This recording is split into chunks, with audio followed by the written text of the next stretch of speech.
বাবা উদাম বাবা আমার রাত্রে ঘুম আসে না। কি তোর ঘুমায় না?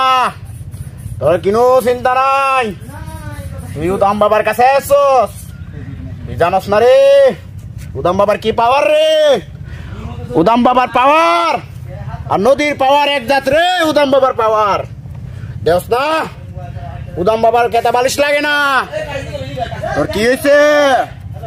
তোর সাইড দেবো একটাও তোরে বাত মাছ ভালো রেখা হয় না। তুমি কেমনে জানো? আমি জানি উদাম বাবার সব পাওয়ার আছে রে। আমি কেমনি উদাম বাবা হয়েছি। এখন কি করা, একটা উপায় করো। তোর একটাই উপায়, তোর একটা বদান করিয়ে দে উদাম বাবার কাছে, নাহলে তুই মুক্তি পাইতি না। তুই তাড়াতাড়ি যা, তোর সুটটা বলুই আয়, উদাম বাবার লাগবো। তোর একটা বদান করিয়ে দে উদাম বাবার কাছে, যা তোর সুটটা বলুই আয়।